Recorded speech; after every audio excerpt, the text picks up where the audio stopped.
trying to find a brush, and I'm like,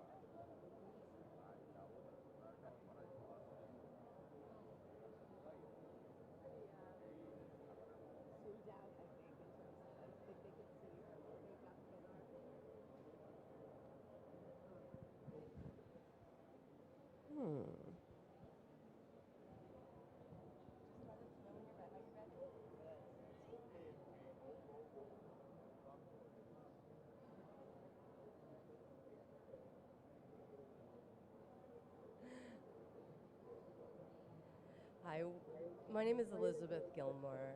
I'm an associate professor at Carleton University, as well as the lead PI of the PATH project. The PATH project focuses on equitable adaptation pathways for climate mobilities. In this session today, I'm going to talk about our project, as well as invite three other individuals to talk to many of the themes that the PATH project holds very dear. In the PATH project, our aim is to ensure that the voices of those who are most often left out of the conversations that affect them the most are brought into them and especially facilitated in elevating the knowledge that they have into policy spaces. I'm going to start by talking about the PATH project, and then I'm going to turn it first to an online participant, Anne, who is going to talk about some of her experiences, followed by Raya, who is here next to me, and then to Siri, who's also joining us online. And we hope that many of you, both here at COP as well as those who are not able to come into these spaces, can hear us, and we look forward also to hearing from you. As I said earlier, the PATH project is about equitable adaptation pathways. And in our project, we focus specifically on those who are precariously housed. Precarious housing can occur for any number of reasons, but one reason is because you are in a state of mobility that is different, in somehow has created a differential within the structures of society. Either you have been moved somewhere and you are still grappling with the implications and the repercussions of that movement. And so one part of our project is looking in Nunavut, Canada, where we're focusing on those who have been moved into substandard housing and what it means to reclaim that housing, to make it more appropriate, especially in terms of traditional foods and reclaiming culture. We also look at a variety of other states of mobility that can lead to precarity. Here, first, for example, in Nepal, looking at communities who are being displaced from the Himalayas and then moved from risk into risk in Kathmandu.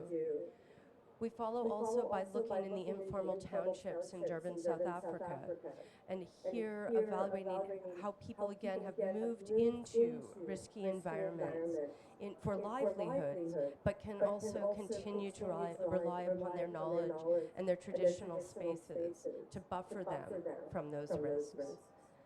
And then in the United Kingdom, working with international migrants, some who may have been there a while, but just as much newcomers into those spaces. And here, the gendered aspect, in fact, is single men who can find themselves excluded from spaces and hence unable to secure housing even with documentation. Across all these sites and all these differences, we also aim to improve the methods and the policies and the research culture through which we elevate, through which we partner with and then elevate these voices.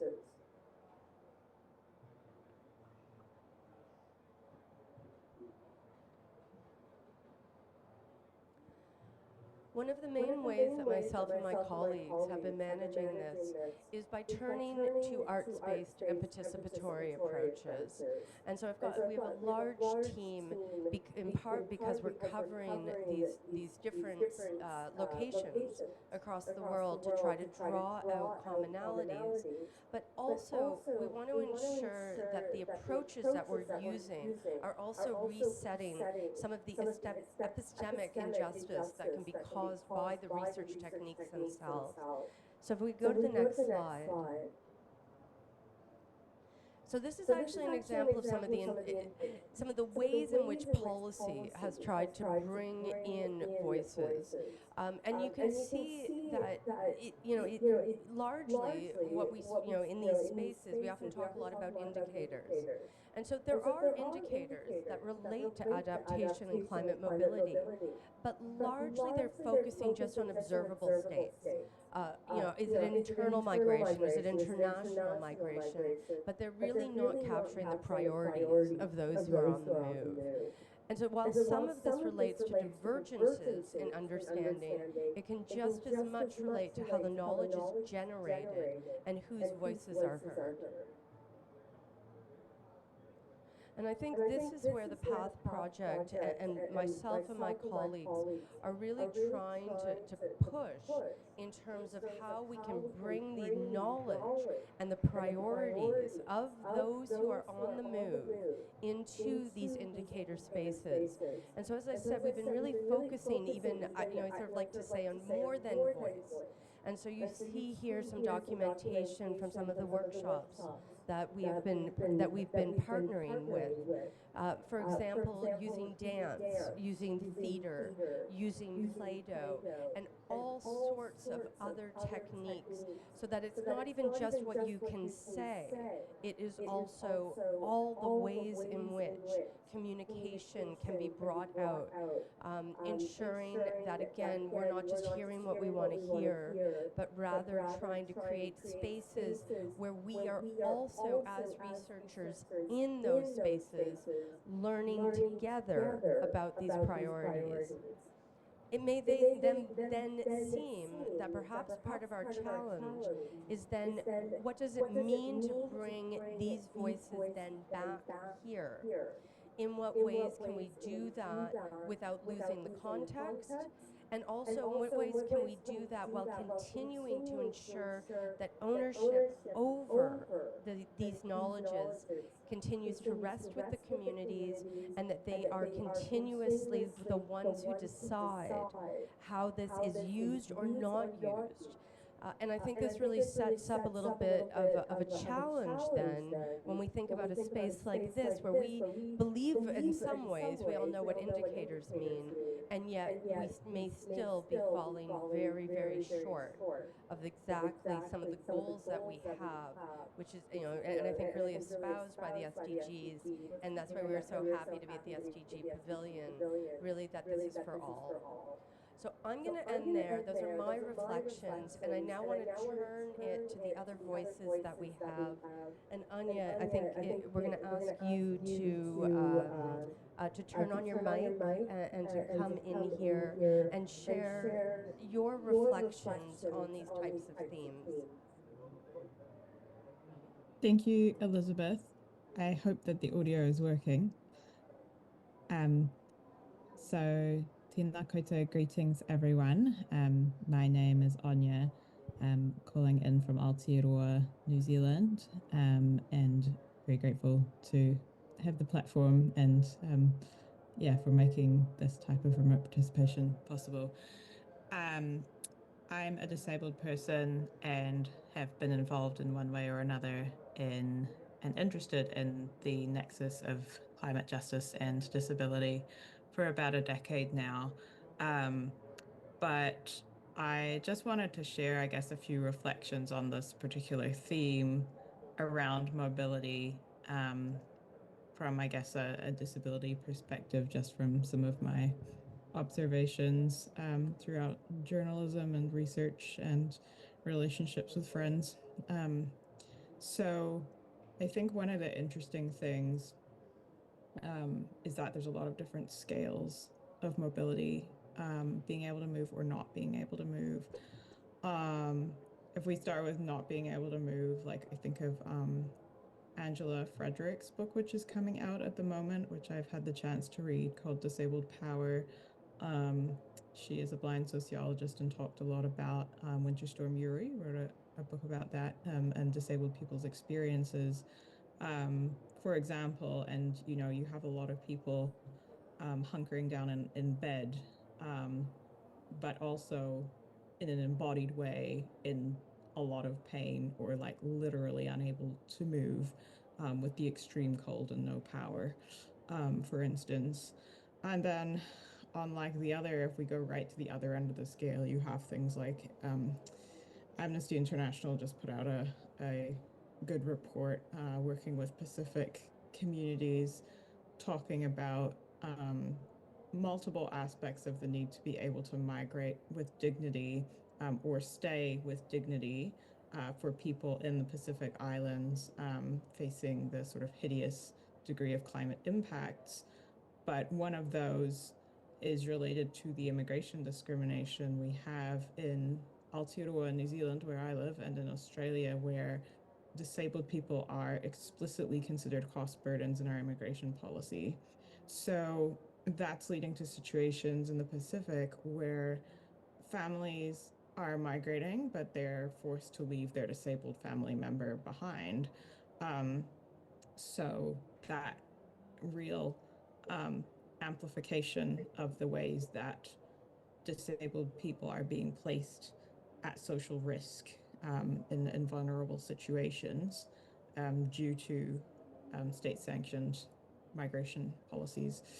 Um, Another kind of scale of this that just if we kind of go back down um, to, I guess, the within the country that I was thinking about is my good friend Juliana Carvalho, who is Brazilian but lives here in New Zealand most of the time, was visiting Brazil in the recent floods last year and got stuck in that. And I remember her talking about that the way she was able to, as a wheelchair user who was, reliant on medications and catheters and other supplies that were not going to be available where she was to throw money at the problem and get a Jeep um, to be able to drive her out of the state. So several hours because the airport was closed, right? So that ended up being a form of mobility that took her to somewhere that she felt safe and able then to give back. That was important to her to be able to help out in her own right. Um, uh, and another example I can think of at again a more localized level than that still is I've been working on, still not out, but a project with other co-researchers, Sarah Bell and Raven Cretney, based in a suburb of a New Zealand city called Dunedin. The suburb is South Dunedin.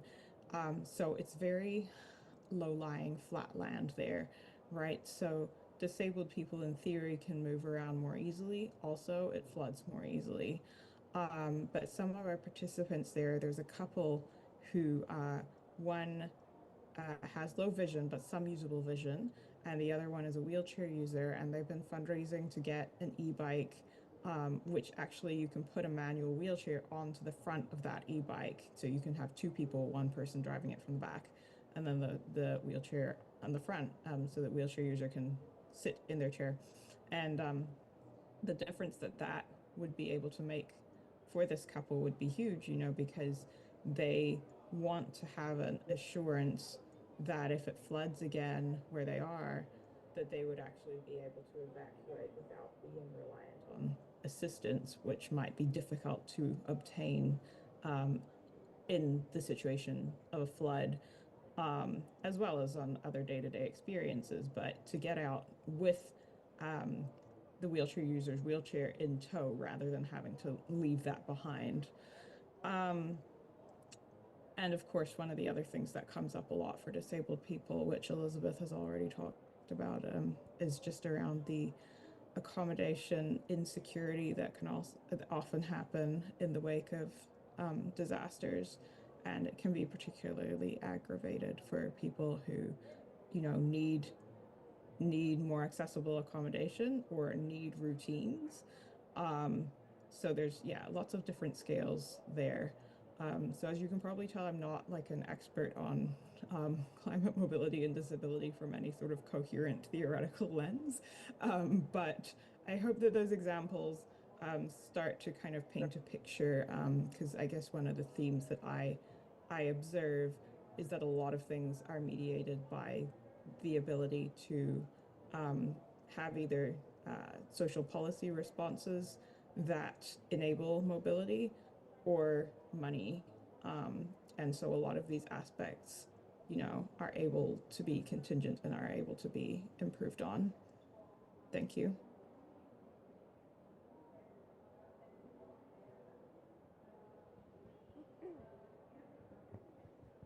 Thank you, and thank you for those reflections. I'm now going to turn it to Raya, who will continue on those themes. Thank you so much. So yes, my name is Raya Salter. I'm the founder and executive director of the Energy Justice Law and Policy Center. I'm based in New York. I also sit on New York State's Climate Action Council, which I'll speak a little bit to later, where we created the plan of how New York State will reach our climate goals. And I also sit on New York State's Permanent Environmental Justice Advisory Council. And I'm really grateful to be here. And when we think about environmental justice, it's inherently local. So I hope that this, sort of New York example will be helpful in terms of people on the ground sort of owning their own information in order to fully participate in systems. And so my work at the Energy Justice Law and Policy Center really does focus on how energy systems shape people's ability to move or remain with dignity in a changing climate, and the importance of participatory governance and the importance of policy being developed in a way that's community-led. So yeah, I'll just share a few reflections. One, to talk about, what is energy justice and what does that how do we ground it in this climate mobility or immobility issue? And they really are intertwined. So clearly, the climate crisis is reshaping whether we can move with dignity or remain at all. And in the most vulnerable communities, mobility is shaped by energy systems, because energy access depends on whether you can shelter in place safely, whether you can relocate safely, whether you can return home after a disruption, whether your community remains viable over time. And so energy injustice is a form of immobility in a way. High energy burdens, failing infrastructure, polluting facilities, unaffordable bills trap people financially, physically, and socially. And so really, I would even say my work feels that participatory energy governance, I'll use the phrase, is a prerequisite for climate resilient mobility.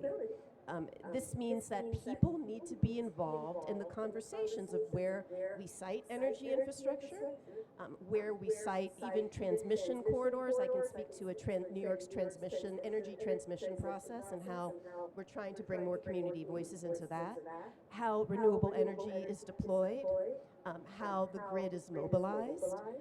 And that's because the idea of resilience in energy, how you design the energy systems. We talk about resiliency hubs. You need to have decentralized energy systems in place. They need to be mobile. You need to be able to pop up resilient energy systems, and they need to be designed with that in mind. And you need to have communities involved if you're going to make them fit for purpose. And so we really feel that participatory process can transform energy systems from extractive to empowering.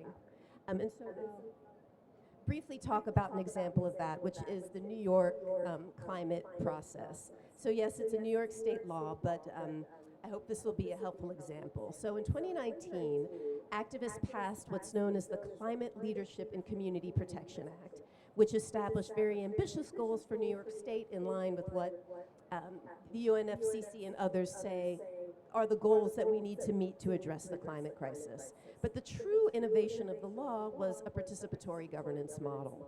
So this Climate Action Council that I was a part of, the statute demanded that the state's plan be created by a council that included environmental justice advocates. So that's how I ended up there. And the Environmental Justice Advisory. All of these things were put into place in statute by activists to put participatory governance models into the law. And so so that's one aspect of the participatory governance, and the other piece of the work is developing local resilient energy systems. And so that's something where we really focus on how can we involve the community in planning. And I was struck when you said we're using Play-Doh, we're using dance, and I think that's right. We have one process is we bring community folks to the table and we sort of gamified, what does it look like? What happens when a storm happens in this part? We have no energy here, but we need to have, all the elderly and the children need to be in a cooling center because it's too hot. How do we figure out where the resource need to be?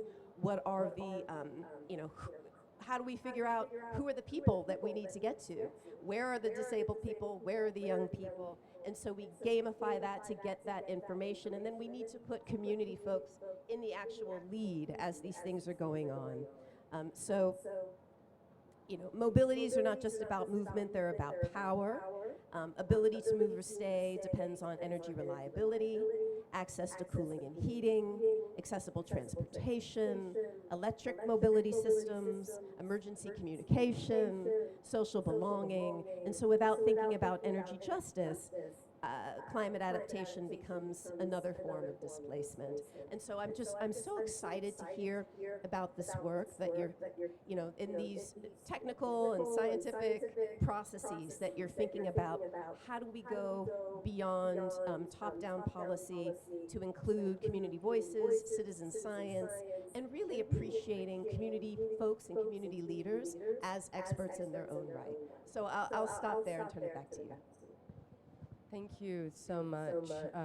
When as we sort of talk through these themes, I think it strikes me just how much of our built environment, the infrastructure that surrounds us, is and the ways in which it has been set up and who it has been serving is really influencing our ability to move in now what is a climate change world. And I think a lot of these approaches and a lot of partnering is in fact about resetting who decides. And I think we have a lot of examples of too many examples of that continuing reproduction of these risks. And frankly, I would just argue we can't afford that anymore.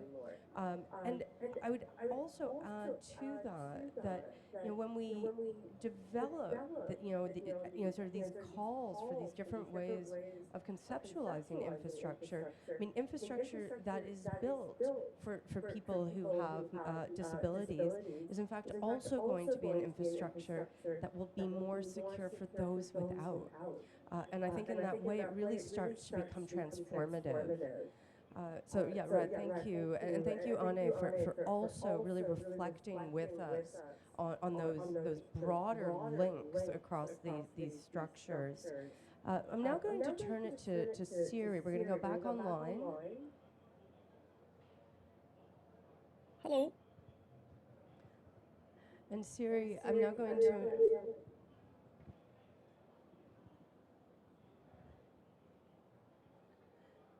Siri. Hi. Okay, Siri, we hear you. You can go. Okay, thank you everyone. And Elizabeth, I hope if you can hear me, you can do a little bit of a nodding. Okay, great. Thank you for accommodating us even with the technical challenges that you've had today. And thank you for a very interesting discussion. So what I wanted to talk about is really about climate change and social injustice through a disability lens.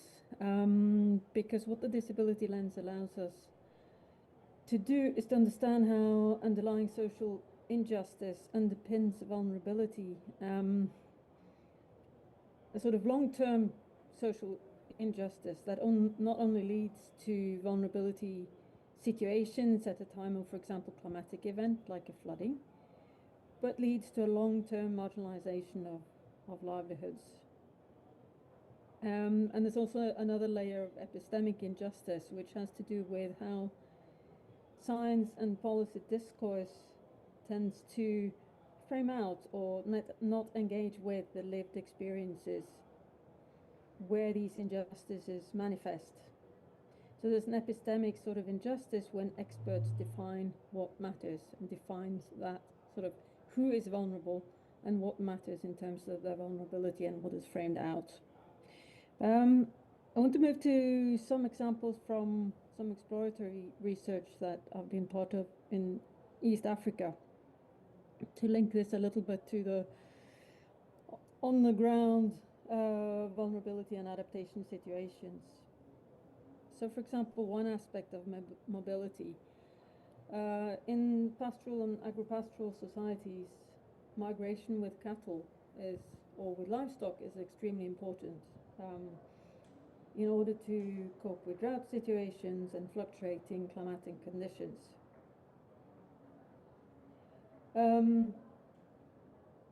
Now, if there are more severe droughts and people have to migrate further, then that is a problem for some people with disabilities who are unable to migrate quite as far and sustain their livelihoods. We heard also stories of families actually having to leave children with disabilities behind, where you kind of have the choice. Either you see a collapse of your livelihoods and you won't be able to sustain your family, including your children with disabilities, or you actually leave your children with disabilities behind in order to try to sustain your livelihoods. So they're pretty dire situations. And then you have other situations as pervasive in terms of the need for mobility that increases with climatic events, such as the mobility to rush to your plots where you do agriculture to try to save your crops when there's heavy rain. Typically very difficult to move if there's flooding, and more difficult if you have a physical impairment. More difficult to access markets, so you can't get your crops to markets, and so you tend to actually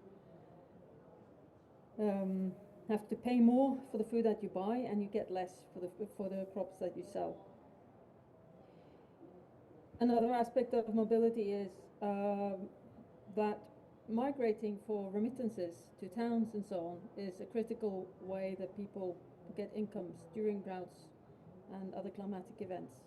And those are some of the strategies that may be more difficult for persons with disabilities.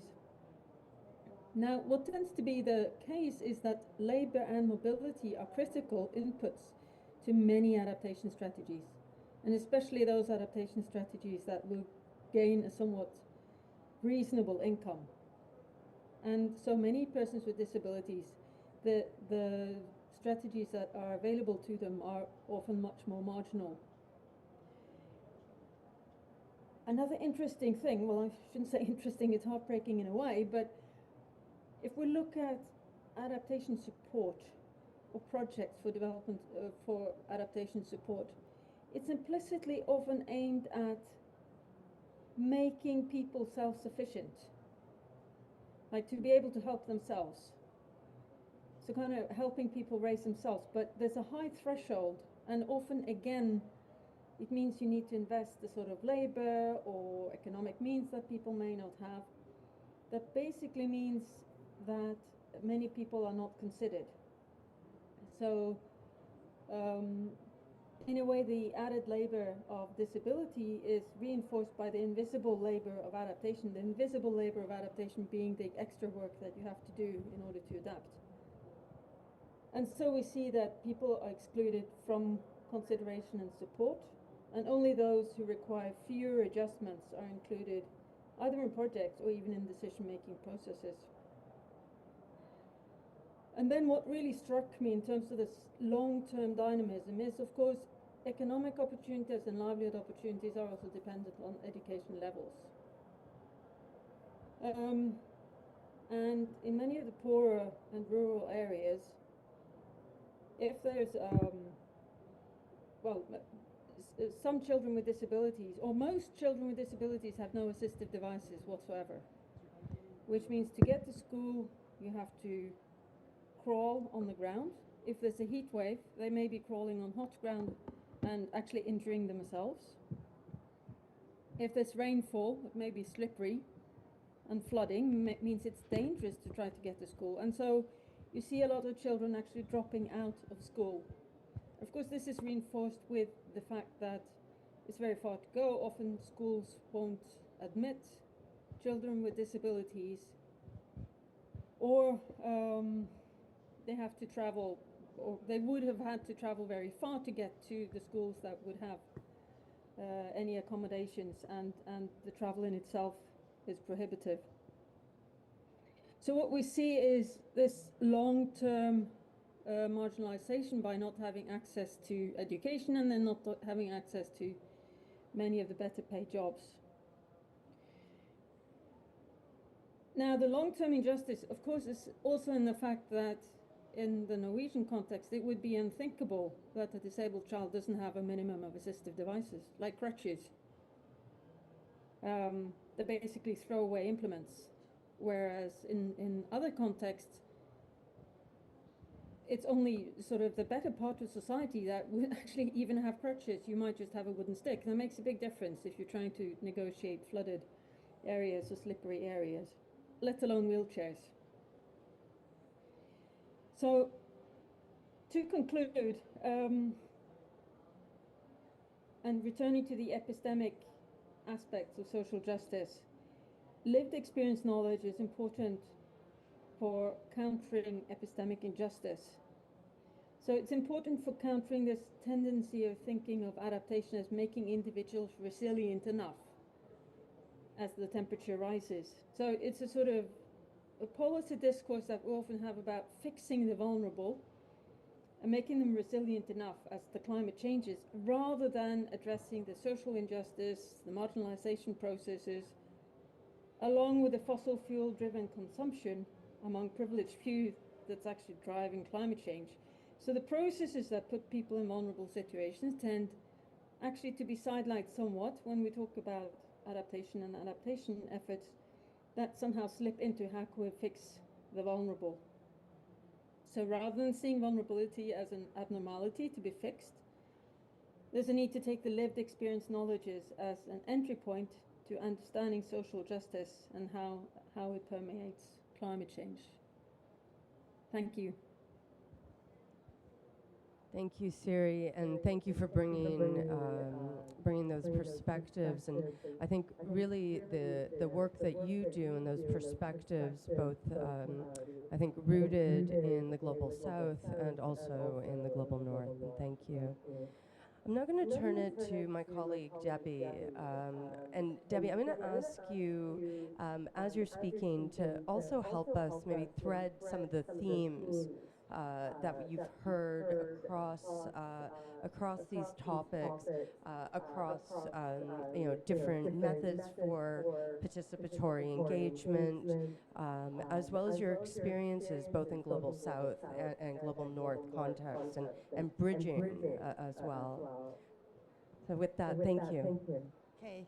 Well, thank you very much, Elizabeth, and good morning, good day to everybody. I think this is a very important and necessary topic because mobility in general, I think, is underrepresented when we talk about climate change. So it's really good to see this topic emerging.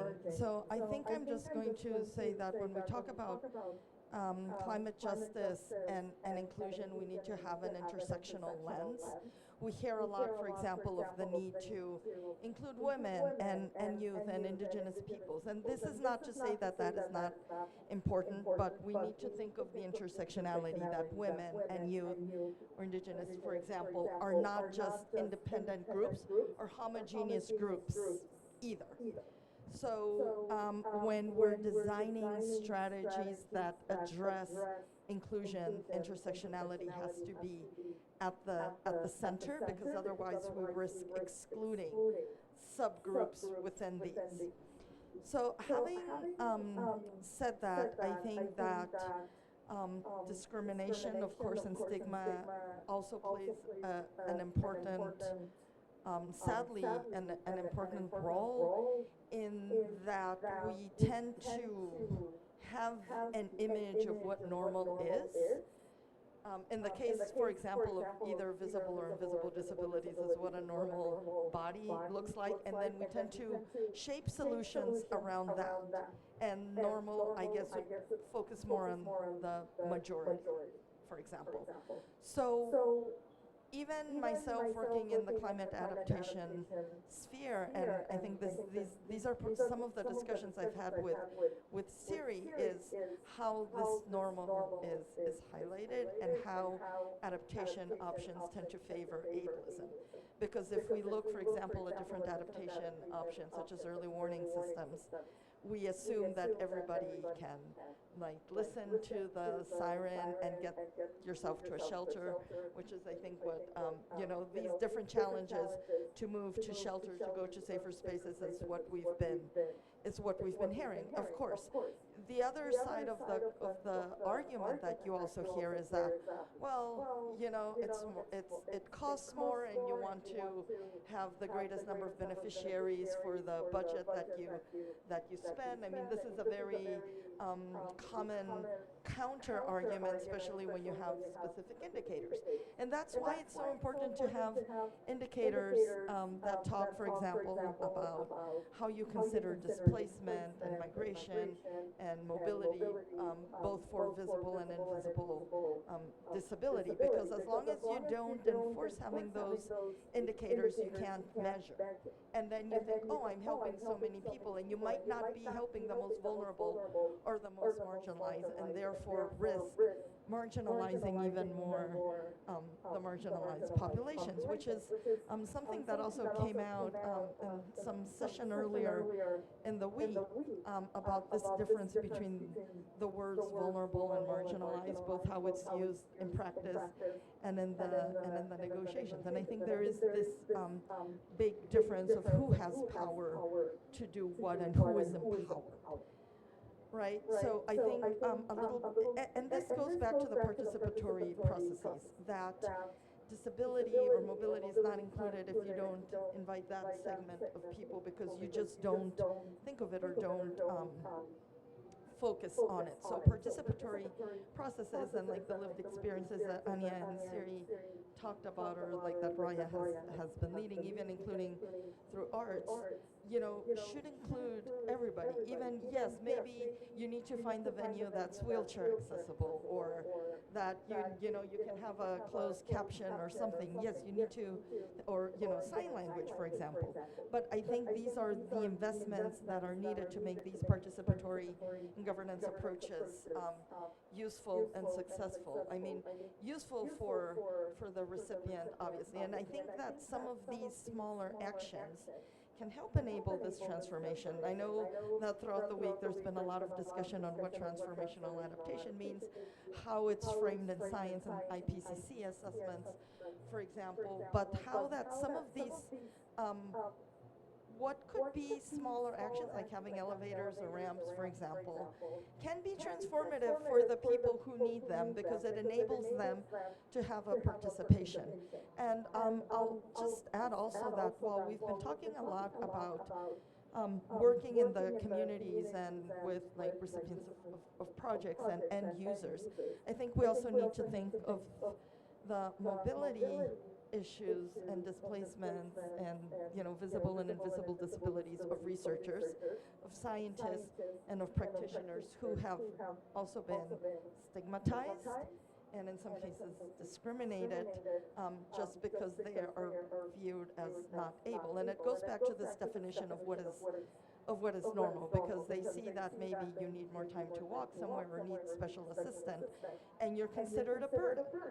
or that you're considered that, oh, they'll probably slack off and not do the work that's expected of them, and so forth. So then these are just assumptions that are formed based on what people see and think of what is normal. So thank you, Siri and Anya, for also instilling all this in me, because I think it's important to say that sometimes it's just these smaller accessibility needs that need to be filled to enable the fullest participation possible of everybody, and that this idea that, oh, well, this segment of the population is going to be such a burden is just so incorrect, and just helps increase the I think the societal problem. And this is I mean, this last part that I mentioned is just not, it's not only about climate change, it's about how society works in general. So when we talk about, I mean, injustice, it's social injustice, but that also filters into the climate arena. So like when we think of the leaving no one behind, or adaptation for all, or resilience for all, I think these are important groups that we also need to think of in the for all. And I think that the SDG Pavilion is like the ideal place to discuss this, because you're really focusing on the leave no one behind. So thank you again for the opportunity to speak to these topics. Thank you. We're now, as we bring this event to a close, I want to thank all our speakers who are here in the room and all of our speakers online. I'd like to thank you for sharing your work. I'd like to thank you for sharing your experiences. And I'd also like to recognize your efforts and all the voices that you're carrying with you as you're saying these words. I really think that it's really fundamental. We talk a lot about hearing all voices, but I think we spend much less time thinking about how we hear those voices. And what it means to actually have, to not just say I've heard, but to have created spaces in which I'm not just hearing, but I'm listening, and then thinking about how that comes into structures exactly where these voices have so rarely been heard, and how those structures as well need to change in order to make sure that we are achieving many of the goals that the SDG Pavilion would represent. And so I would also like to join Debbie in thanking the SDG Pavilion for this space at a COP so that we can come together and speak to this. And a special thanks to all those who make these things happen, the audio as well as the organizers. Thank you again.